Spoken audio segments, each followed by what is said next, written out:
A dynamic biblical woman, Vashti. During the year between 486 and 465 BC, King Xerxes I Ahasuerus reigned in Persia. The capital city was Susa. He ruled over 127 provinces from India in the east to Ethiopia in the west. His wife was Queen Vashti. The queen was a beautiful woman, and the king was very proud about it. The king had 7 officials of Persia and Media who held the highest offices in the kingdom. They were Karshana, Sheltar, Admatha, Tarshish, Meres, Marsana, and Memghan. The king was assisted by his 7 personal servants who were eunuchs. They were Mehuman, Pista, Harbona, Bikta, Abakta, Sedar, and Karkas. The king Ahasuerus gave a giant 180-day party in his third year of reign as king of Persian Empire. He exposed his extravagance, pomp, display, magnificence of his court, and the riches of his kingdom. The king was determined to derive his pride in these sorts of vain glory and in exhibiting his pomp. Queen Vashti also arranged a banquet in a royal way that every woman who attended would appreciate. All the women in the palace attended the banquet, but not in the open court of the garden, but in the royal house. After 180 days of display of his vast wealth of his kingdom and the splendor and glory of his majesty, the king gave a banquet for 7 days. Drinks were served in gold cups, no two of them alike, and the king was generous with the royal wine. There were no limits on the drinks. The king had given orders to the palace servants that everyone could have as much as they wanted. On the 7th day, when the king was in high spirits from wine, fully drunk, he commanded to bring the queen Vashti, wearing her royal crown, in order to display her beauty to the people and the nobles, for she was lovely to look at. But the queen refused to come. The king became furious and burned with anger.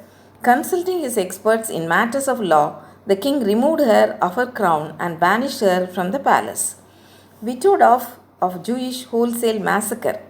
Unknowingly, King Ahasuerus became the noble vessel to safeguard Jewish race against wholesale massacre. When Queen Vashti refused to come in front of the officials and all king's guests to show off her beauty, she was expelled, and this action of the king paved way for Esther, Hadassah, to become his wife, who was used by God to safeguard the Jews later from the massacre plot made by Haman. Vashti's qualities. Vashti did not want to let her dignity slip at the feet of her drunken king and his furious friends. Vashti stood as a strong person who knew what it would take to be a bold queen of substance. Vashti proved that a little disobedience at the face of humiliation and indignity, even at the cost of risking one's crown, worth the fight. Vashti is seen as a voice of the divine providence that sanctions fullness and life to oneself and the community at large. Vashti was aware that her act of refusal would cost her the queen's crown, if not her life also. But yet, chose a good conscience and secured dignity above all. Present day Vashtis. In our present context, where women in positions of administrative leadership continue to face objectification, humiliation, and harassment both at workplaces and familial realms, the dynamic behavior of Vashti offers a promising alternate.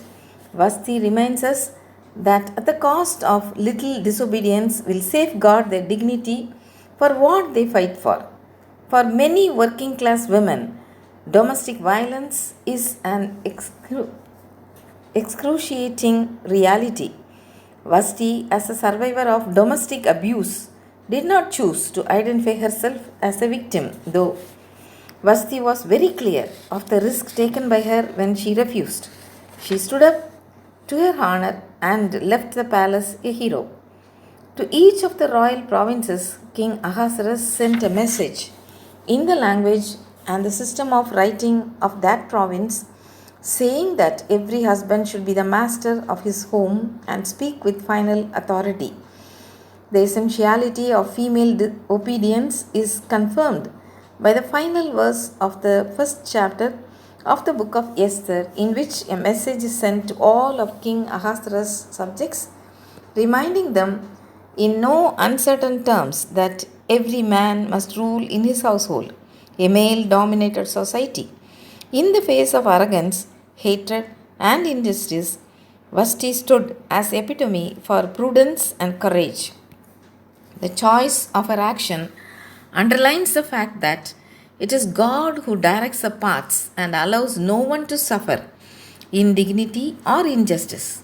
Queen Vashti's course of action teaches us the inviolability of the human conscience.